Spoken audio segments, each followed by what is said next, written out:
What's up? What's up? Peace. Can you hear me well? Yeah. Oh my God. I have to. Okay. I have to say this. So, oh yeah. So let's just let's check your sound. Can you say the ABCs for us? ABC. Okay. Perfect. You sound perfect. Okay. So I have to say this. So when we were messaging back and forth, or like when you were sending me emails, I love how you always say peace before everything, and I was like, you're right. Chill out, Ashley. Why do you do that? I think it's kind of something that I picked up from my crew, really, because and I guess it's something that like is kind of old school. Like everyone just say like peace, fam, like peace, brother. So it's just something I picked up from my crew, the Funk Lords, because they'll always, say peace when they'll pick up the phone. So it's like peace. Like it's kind of like speaking it into existence. I like that. Because I always feel like so anxious when I'm replying to messages and emails. It's like when I saw that, I was like, yeah, chill out. You right. Peace. Okay, so please introduce us to yourself. Okay. So, as you said, so my name is Aztec Speech. I am a Chicano MC out of Atlanta, Georgia, G County, Gwinnett County, and yeah, I MC. I write music and so forth and whatever. I'm a son. I'm a brother. Um, and yeah, I'm still working on myself and trying to maybe pick up some more things along the way. Actually, what you're doing is actually really interesting. I've always wanted to get into like podcasting and stuff like that and interviewing people, so this is cool.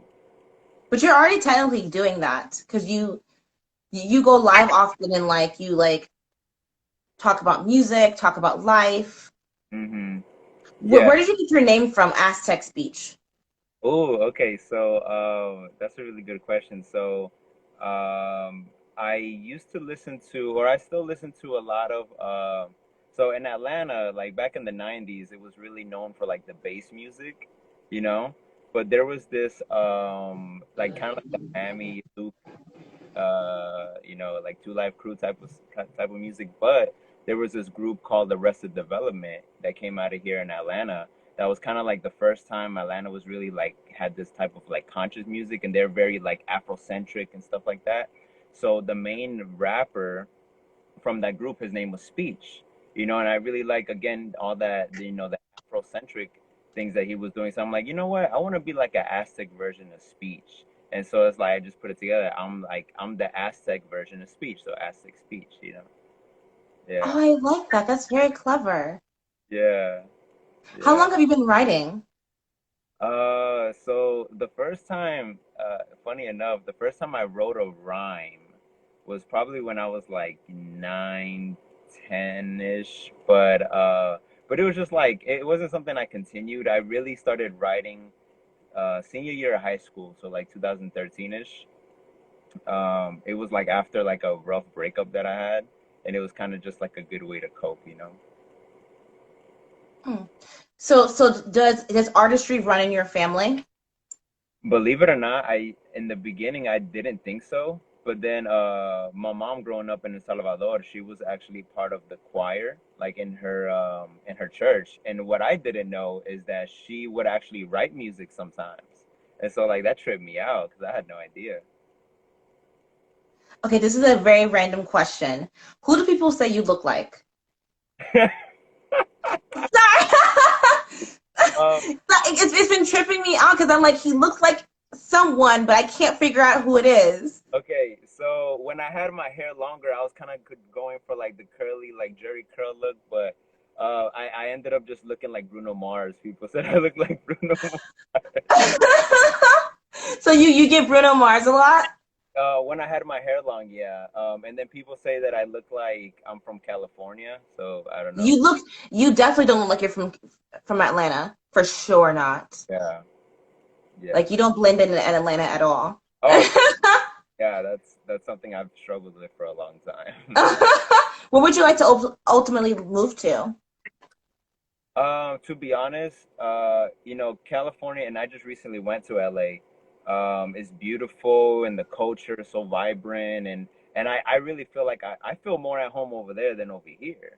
Hmm. But just like living there, with the high rents and everything. To be honest, I like to live here, maybe closer to Atlanta a little bit, just because, property value is still a little bit lower. It's still manageable to like own property, and because that's ultimately my goal as well.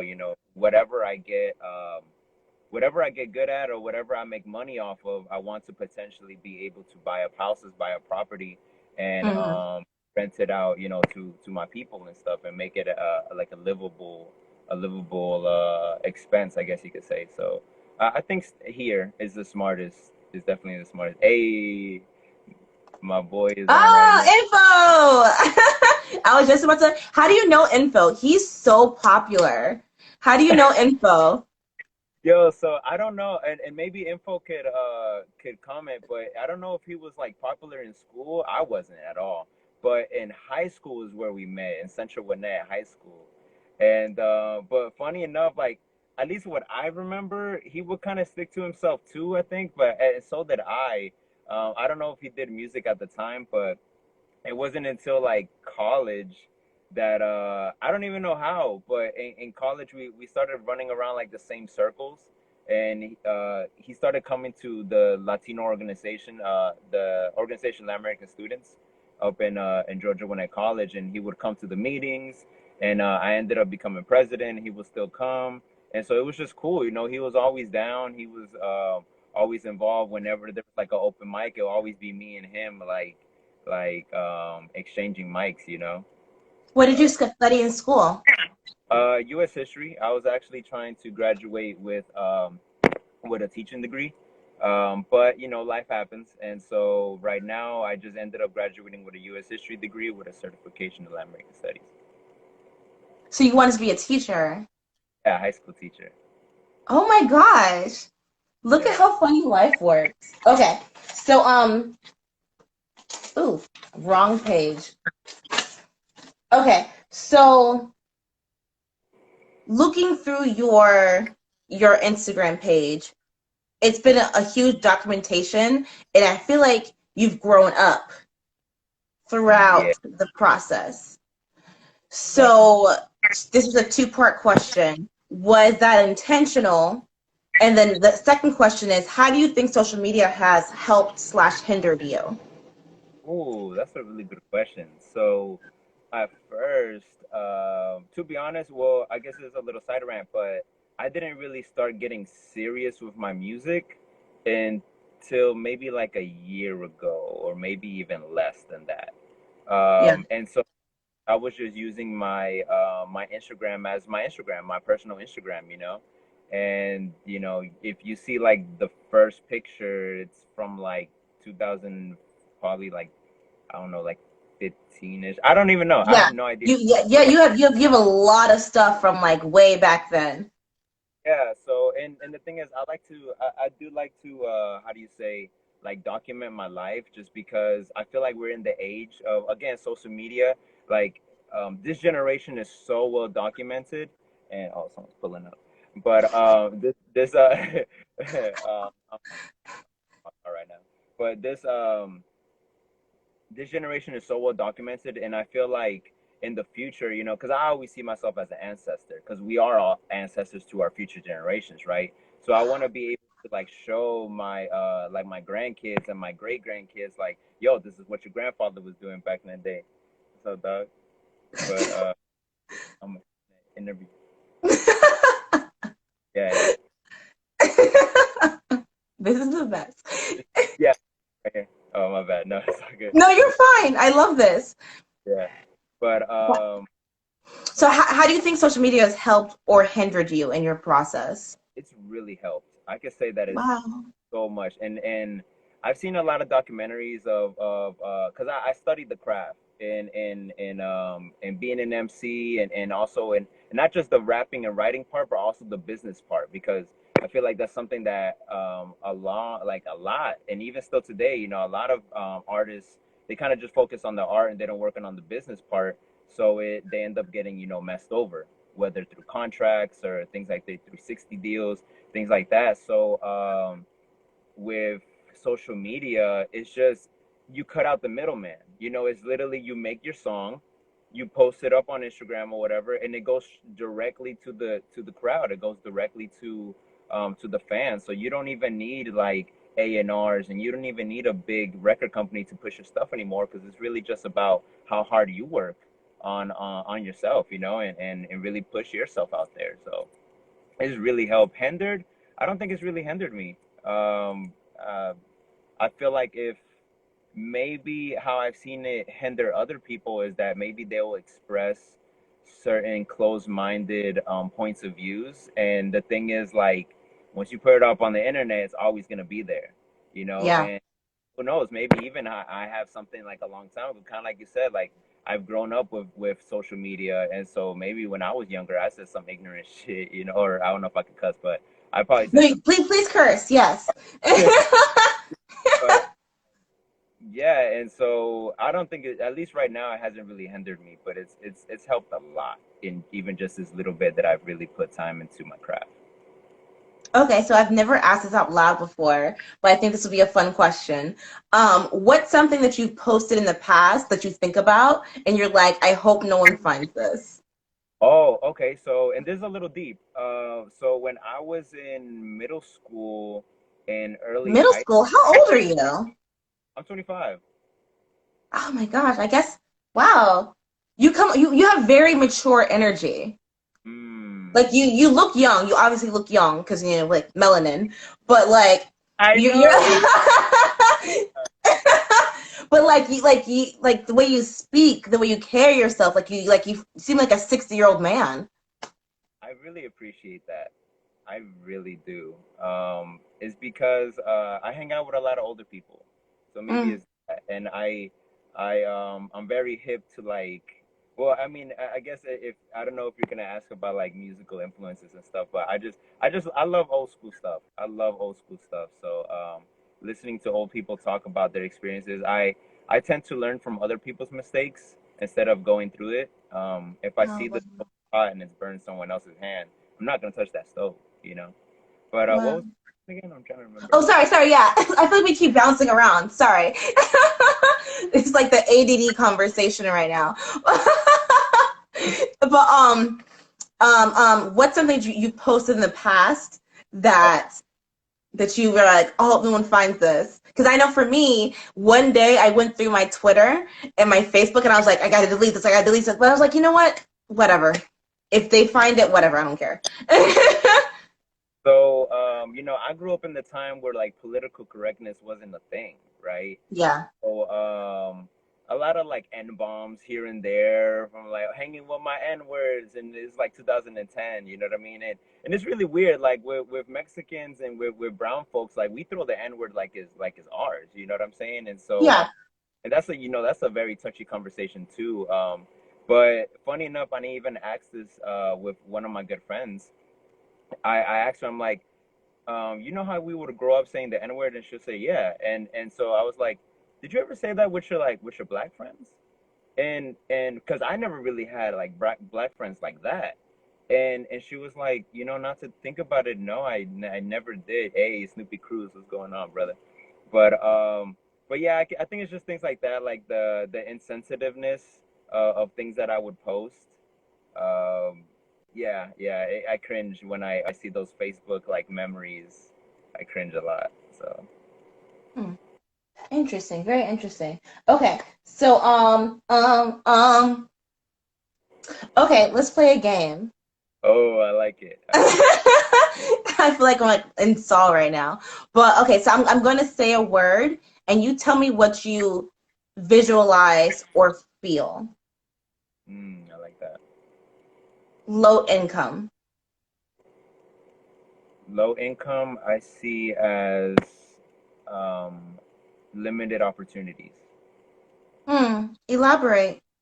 Like I feel like you know the mind is so powerful in that unfortunately a lot of times we feel like we're not able to generate a lot of income because of because we're limited and maybe like we grew up thinking that we couldn't do something, and believe it or not, that plays a big toll on people. Or even, for example, like not knowing how stocks work, not knowing that like if you don't get good grades right now, this is gonna affect you a little bit later, or not knowing. So it's like in the limited opportunities, there are some schools that really don't put too much emphasis on like real world I guess real world teachings.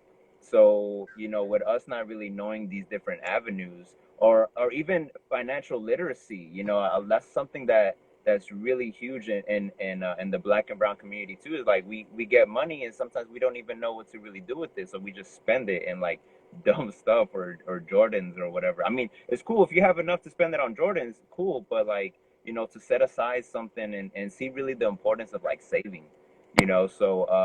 So I feel like it's just like low opportunities and just low limited of I guess limited knowledge, really. Interesting. That was a really good reply. Because I do think that the Black and Brown community are very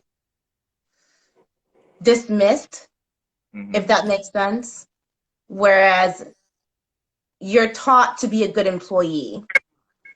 Yeah, definitely. You're not taught to be a CEO. You're not taught to be an entrepreneur. I just need you to be a good Walmart employee for the rest of your life. Nothing wrong with working at Walmart. Sorry, I feel like I offended someone, but you know.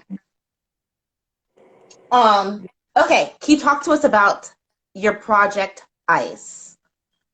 Oh, yeah. Actually, funny enough, I wrote that down to talk about it. So, my newest single, Ice 287G, is actually the first song that I have on Spotify and all these streaming platforms. And basically, what it is, it depicts an ICE raid. ICE is the Immigration Custom Enforcement. So, La Migra, whatever you want to say. Um, and so it depicts an ICE raid, and it kind of just shows. A lot of people hear about it, and it's so crazy because growing up, it was so normal to us that like, a homeboy would be like, yo, what you doing today? I'm like, oh, I'm like nothing. He's like, hey, you wanna help out, move this lady's stuff? Like her husband just got deported, so like she's selling a whole bunch of her stuff to like move back and stuff. And I was like, okay, yeah, yeah, I think I got some time. So it's like it's so normal to us that like, obviously we know it's a problem, but it's like what can we do? So the reason I did that is not really just to glorify that, but it's also sending information. So, like, for example, in Gwinnett, what the 287G program is basically uh, it's a policy that allows the police and ICE agents to work together in cahoots.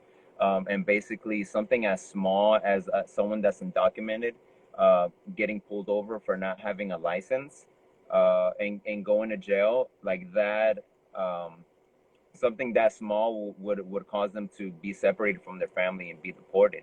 So, I'm putting and the person that's in charge of getting rid of that or keeping that in place is the sheriff.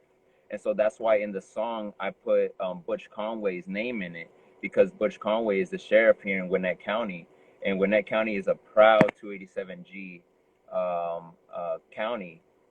Even in their jail facility, they even have a plaque that says this is a 287G facility. So they're proud of it. And it's putting his name out there, so like, this is the enemy. And also, I put the Stewart detention facility in the song as well. So the Stewart detention facility is where they're holding um, immigrants that are ready to get deported. And it's like it's literally a prison, and people are well, that facility is a private detention center, so they're literally getting money to be collecting our people, and they're getting money from like private businesses and things like that. So it's shady. It's super shady, and so it just shows that like they don't do this because they care about the community. It's all for profit. And so that's kind of like the underlying thing of what I did this for. But it was kind of like I want you to be scared, because if Yeah. this doesn't stop, things like this are going to continue happening. And even though this is a dramatization, this is how it feels for a lot of people. There's not really much difference if they put a gun to your face or not. They're taking your son away, they're taking your father away, they're taking your mother away. So it's like it's a dramatization, but it's really that's how people feel when that's going on.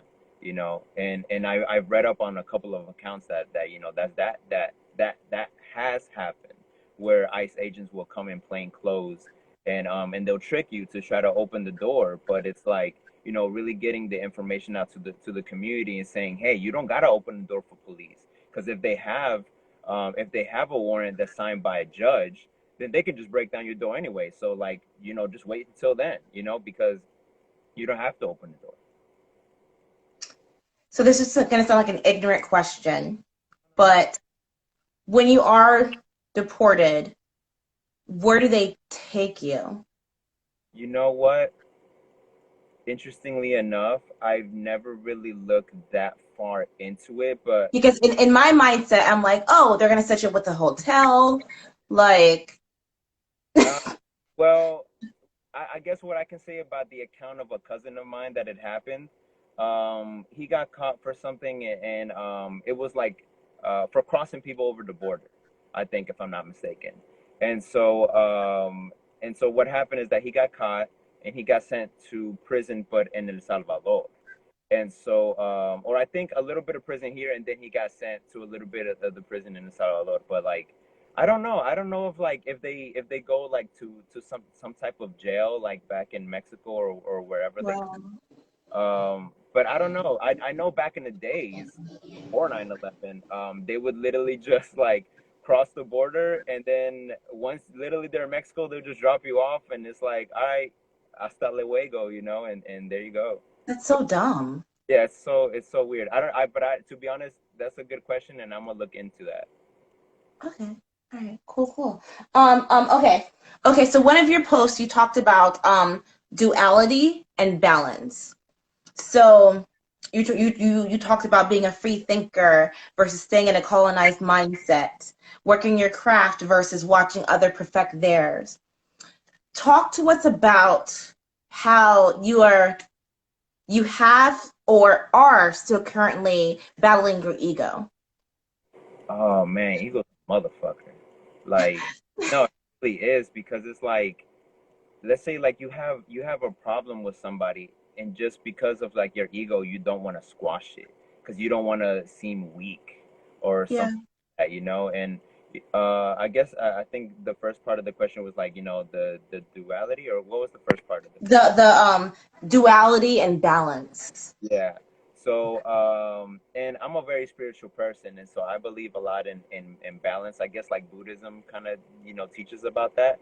But you know, everything needs a balance, and even with music, right? I take a lot of notes from people like, you know, like Tupac, like Nipsey, like even like Snoop. You know, Snoop has been doing, you know, he does a lot of the gangster shit, but he does a lot of, you know, he has like, you know, the new song that just came out, Nipsey Blue, is so soulful, and like, and he did like a Christian album and everything. And you know, with Pac, he was very big on you know, he'll make a song like "Keep Your Head Up" for the ladies, and then literally right after it'll be like "I Get Around," you know. So and there has to be that type of balance, you know, even just like the way you eat as well.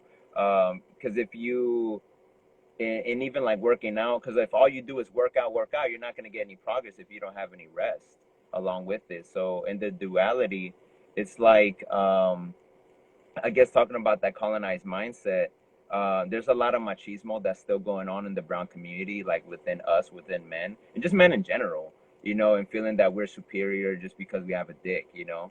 And so, and you know, I grew up with an independent, like a strong independent mom, even though my father was in the picture.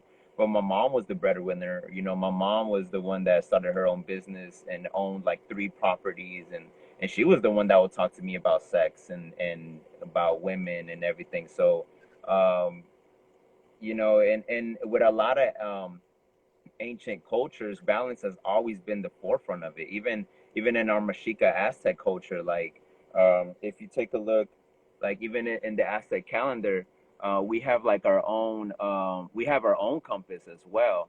And so, you know, it's like the female energy, the masculine energy, positive and negative. You know, even we have our own like yin yang symbol as well. So I feel like it's just something that's just like it's engraved within us, you know. Interesting. Very, very interesting. Um, You are very involved with the community. Yeah, I try to. You know you do a lot. What prompted you to want to do that? To be honest. Oh, and yo, shout out to my cousin's homegirl, that's on right now. Yo, I love the people that are tuning in. Like this is great. This is But fun, right? interviews, like even if it's for like a job interview, I love it. Like, cause I'm just talking like regularly, right? But what was the question again? I'm sorry. Like no worries. What prompted you to get involved in the community? That goes back to in high school, I didn't do anything, absolutely nothing. And maybe it was because like I had a girlfriend the whole time. So like my whole focus was like on her, you know. But then that's where I messed up because I wasn't focusing on myself. So in college, once I became single, I actually ended up looking up more about like my self history because unfortunately, where are you from? I'm from Florida, unfortunately. Okay, The, so the cause of the pandemic. yeah, yeah. So it's and so the South is a different type of beast, and that like Yeah. our school system doesn't really teach about much about ethnic studies. And I mean, well, I grew up in Atlanta. Well, I in the Metro Atlanta area, so they had to talk about Martin Luther King. You know what I mean? It's literally But like down. every school does that though. Every school talks about Martin Luther King, Harriet Tubman, and it's like, oh, but there's so much more than that, you Exactly. know? And even though I looked up to them, I didn't see anyone in the textbook that looked like me. And Mm. it wasn't until freshman year of college that I started looking up documentaries about the Chicano movement that was going on at the same time of the civil rights movement, but it was going on the West Coast with brown folks, right? And so it was a four-part documentary, and each documentary talked about different parts of the movement and different leaders that were leading the movement. And so when I saw that, I legit cried because I felt like I was robbed from my history. And so once I found that out, I was like, oh, we are a part of this. Like we've made change before as well. So you know what? I want to continue this legacy that these ancestors have put up like upon us. And so it was from then that I started getting more involved with the Latino organization and GGC. And then through that organization, OLAS, that's what we called it, really changed my life because through them is how I was able to get out of my shell, one, and then connect with other organizations in the Atlanta area, take leadership. I was in a leadership cohort or like 9 month like process thing of what type of leader you are because we're all leaders, we're all just different type of leaders. And so taking on leadership positions in that organization, and having these type of responsibilities, I feel like college is one of the best ways in learning, not really particularly talking about in the classroom, but it's because you're exposed to so many different type of people that have different type of point of views. And so it's like, throughout high school, if you stayed in the same area, I remember the people I went to high school with, I still remember, I would see them from elementary school, because I stayed in the same place. So, once you finally go to college and meet different people, you get a different mindset. How do you think that learning our history can help our future? I think it's because, for example, if you're gonna build upon a building, you would need to know what that structure of that building is before you built upon it, right? Wow. So you need to know the framework. For example, if the framework is if it's a wooden house, you're not gonna build the house on top of it out of cement.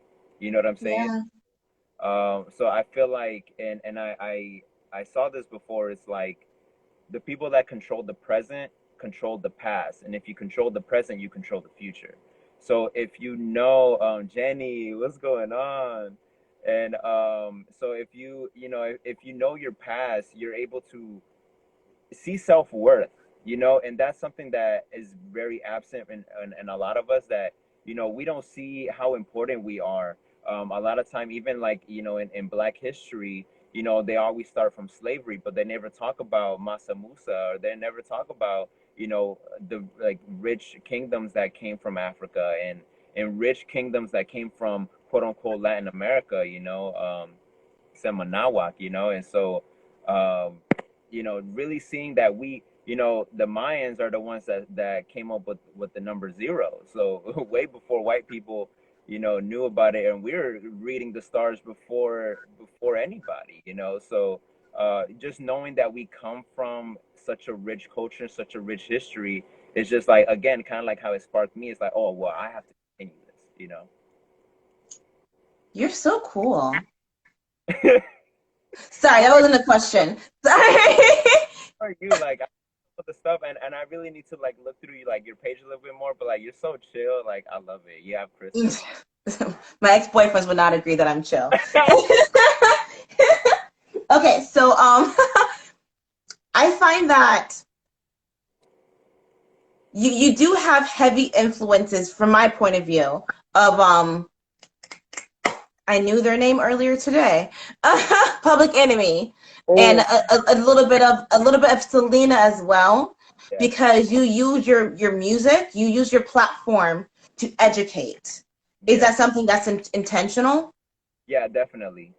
Because of people like Public Enemy, people like Paris, people like Immortal Technique, you know, I look up to them because they're not just rapping about it. They're walking the talk, or Wow. yeah, yeah. So Walk it like I talk it. they walk. Uh, no copyright, right? But Right.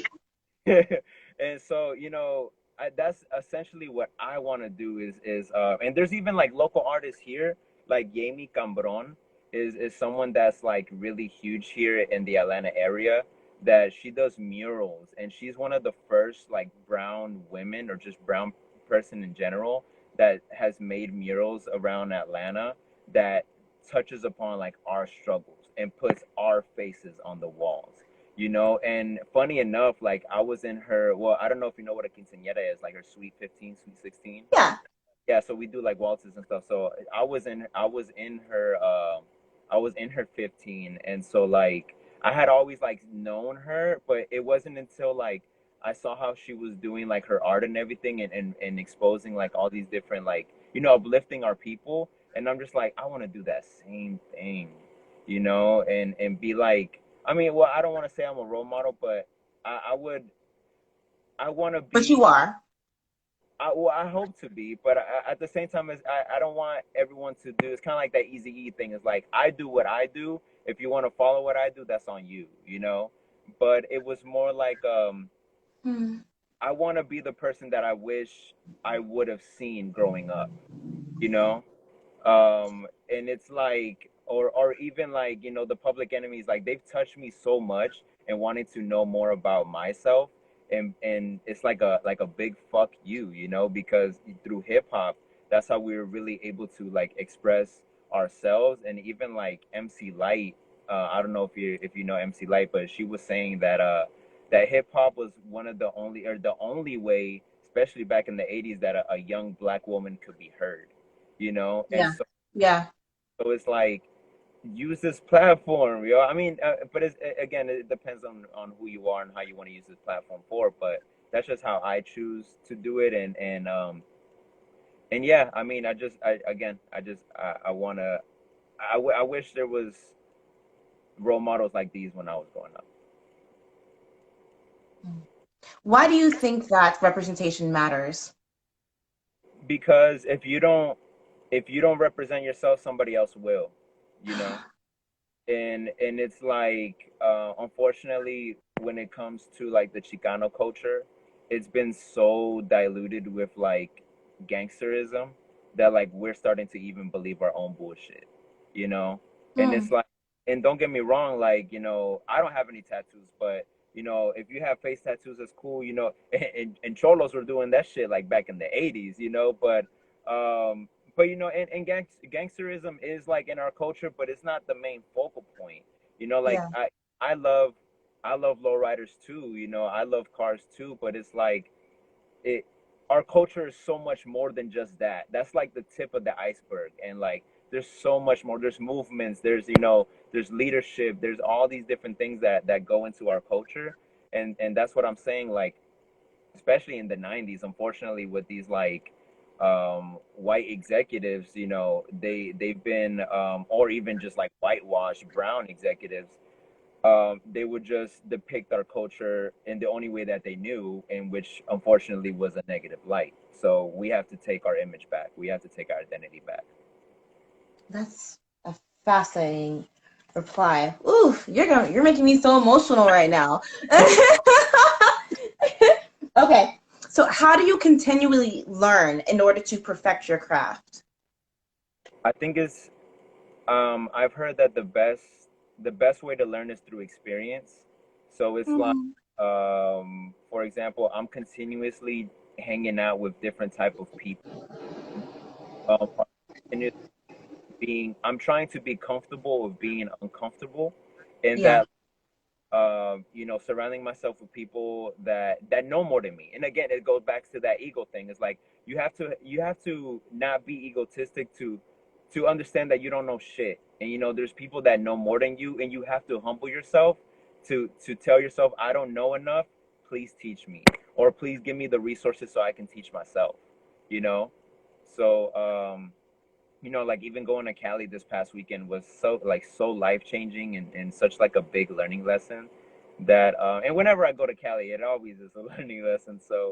Um so yeah, that's how I continue to teach myself, and just like reading books here and there, documentaries. I've learned that, like, kind of like with food, you are what you eat and you are what you consume, whether it's like you know through your mouth, through your ears, or through your eyes. And so, if all you see is like bullshit, then you're gonna be bullshit. If all you listen to is bullshit, then that's what potentially is what you're destined to do. And so, again, it goes back to that balance. But yeah, I mean, and with reading, like, it's so tough. I think I do have ADD. I don't know. I don't want to put it out there like that. I mean, honestly, everyone our age has ADD. Let's be real. We can't focus on one thing. These Instagrams, these TikToks, Right? Oh my God. Oh, you have a TikTok? no. But I need to get on it because I know that's where the movement's No, going. don't. It's so addictive. I would do it just to, like, I don't want to watch it, but I just want to, like, do things on it, you No, know? I went to post today and I was just scrolling. I'm like, no, what are you doing? No, It's it's it's so fun. TikTok is so fun. no, but it's so addictive. And the thing It's is, so addictive. It's crazy. nowadays, like, I have a homeboy that he has like his kids, right? And so they'll get the tablet or they'll get the phone, and they'll literally, and I saw it. Like, I legit saw that they'll go on YouTube, they'll watch like maybe a minute of it, click the next video. A minute, okay, next video. And it's just like, oh shit, like that, I don't know, that scares the hell out of me. Because it's just like, yo, imagine, like, if your attention span is like that low, like already, just imagine like later on, you know? Right? Yo, it makes me so uncomfortable whenever I see kids with tablets. Because one, I'm a little jealous because I'm like, I didn't get a cell phone until I was in college. But, and two, like, they shouldn't know how to work a tablet that well. I know, yeah. They barely know how to tie their shoes. That's weird. No, like, no, like, is that rude? Like, it's true though, right? Yeah, well, something that I talked about with my homeboy, and even with a homegirl of mine, she was like, "Well, our kids are just gonna do everything that we do. So if we're continuously being on our phones, that's what they're gonna want to do too." Yeah. And sometimes it's so hard because it's so easy to just give them the phone and then como se calman, or like they calm down. But but I don't know. That's something I'm gonna have to read upon when I have my kids, like, because I don't want my kids to be like that. Yo. Whew. I can't imagine what my kids will be like. Oh my God. If I have them. I probably won't. But um okay, we're gonna play that game again. One word. Or oh, this is two words. Um what do you think of when you hear the word Latino art? Latino art. There's a lot of different things going through my head. So the first thing is like, so I don't. I personally don't associate with like European terms like Latino or Hispanic, but when I think of like Latino art, I think of some people will try to will say like, you know, being pigeonholed or feel like you're put in a box, like, well, why can't it just be regular art, you know? And yeah, I mean, to a certain point that's true, but I feel like with brown art, it's like, one, it comes from a brown person, but it comes from the brown perspective is what's really most important. So a lot of times, when people get pigeonholed into a genre, whether it's Latino art, Chicano rap, Latino rap, whatever, um, conscious rap, is because they're hitting it from like that point of view. Like for example, like 6ix9ine was able to cross over to, I mean, he is Mexican, but you couldn't really tell through his music. So but in contrast to someone that does talk about, you know, Mexican topics, or you know, speak Spanish in their songs, then you know, like, oh, okay, that's the Mexican rapper, you know, or something like that. So um yeah, I think it's just really like expressing yourself, like uh through your own, through your like cultural like vision. So you said you don't like to use European terms like Latino. Can you elaborate on that for folks that are ignorant like me about Yeah, that? and that's fine. And you know what? The word ignorant, it shouldn't be seen as a bad thing. It just means you just don't know, right? Hmm. But so with Hispanic and Latino, well, with Hispanic, that started to come around like in the late 60s, or more like the 70s. And it's a white term. It's so outdated. It's literally like calling a black person a Negro. You know what I mean? Like that's so outdated. And it kind of touches more upon like Hispanic basically just means that you're from Spain. And Latino, it just, again, it just talks about like your European ancestry. And so even the word Latino came from a French dude. And like, and the reason he wanted people from this side of the world to start using Latino is because at that time, you know, France and Mexico were beefing, and France was trying to take over Mexico. So he was like, you know what, to try to convert people to make them feel European, or to get them Europeanized, I'm gonna get them, or this new term called Latino is what I'm gonna try to introduce to them. Kind of like what the Spanish did with indigenous people too, um, and putting like their own deities like on top of ours, and literally just dressed up like our deities as theirs, and then it was just an easier way to convert us. So uh, yeah, but I mean, you know, with this whole Latinx movement, for me, it's like, if that empowers you, then go ahead. But I'm just not. I'm not gonna do it. You know. Yeah, because I want to express like not just my you know, and obviously like we do have. Hold up, I'm charging my phone. We do have Oh, he checked mine too. we Oh, do have um, you know, European ancestry, but that shouldn't be the only thing that we focus on, because our indigenous people or our indigenous ancestry is still like endangered, you know. So so I'm gonna go more with my indigenous ancestry. I feel so bad because like we have to end soon, and we basically not talked about your music at all. And I apologize. I'm sorry. Okay, tell us about your music. What do you love about it?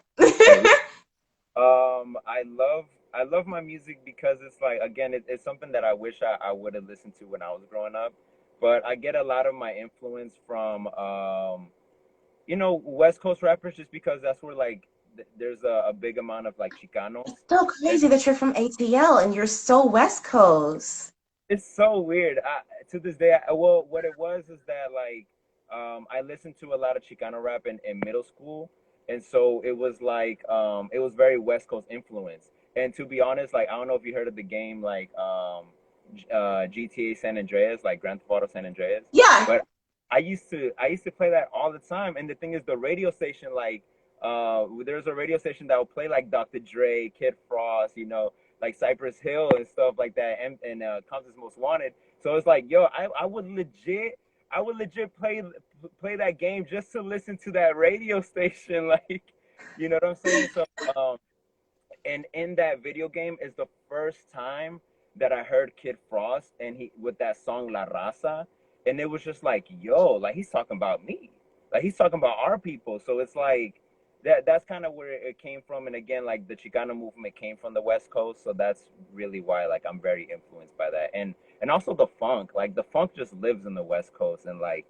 with when it comes to like James Brown, Parliament Funkadelic, Cameo, the Bar K's, like and Rick James and Mary Jane Girls and all these things. Like I love bumping that shit. Like I feel so dope. Like just bumping it, parking lots, and just people like, yo, like how's that? How's this young cat know about that? And I'm just like, yo, I love it.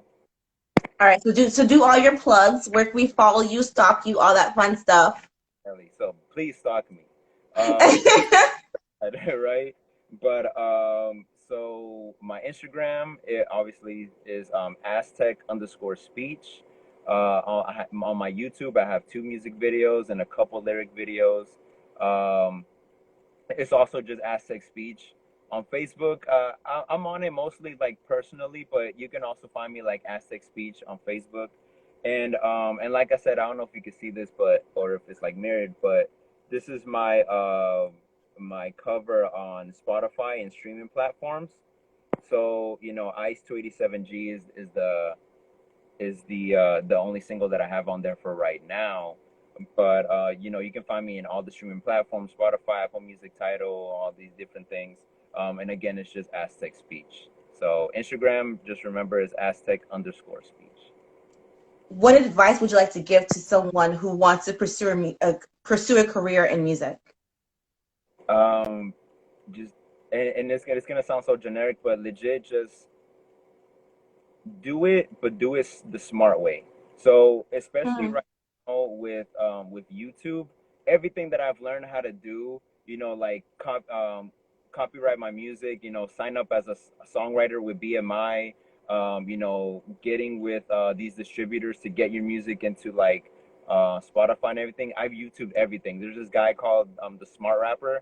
Like look him up. I guess that's his plug. Now he owes me some money, but like look him up and he'll literally tell you everything, and they'll break it down. They'll break it down like very easily for you. It's easy to digest, and take yourself serious, because if you don't even really believe in yourself, how do you expect other people to believe in you? You know. Um, so once you start taking yourself serious, other people will take yourself seriously, to take you serious too, and they'll be like, yo, like this guy's actually doing it. And a lot in the beginning, people aren't gonna back you. People are, and I'm still kind of in that phase where people are like, okay, yeah, that's cool. Like, and I telling people like, yeah, I'm trying to do this next. I'm trying to do a music video for Ice, and people are like, oh, that's cool. And I understand, like they don't see the vision just yet, but it's like having a project car, like an old project car that's all beat up, and and then you tell people like, I'm gonna be cruising down the street with this, and it's like, all right, yeah, sure, but it isn't until you get that car fixed that it's like, yo, bro, you're telling the truth. Can I cruise with you? Like, yeah, let's go. Like, it's fine. You know? People do that. People do that. I'm so happy that we did this. Yeah. What? Honestly, I was so scared because you come off very scary. I I see that. I think the reason why is because I had to do that. I feel like to survive in middle school. The Mm. I went to.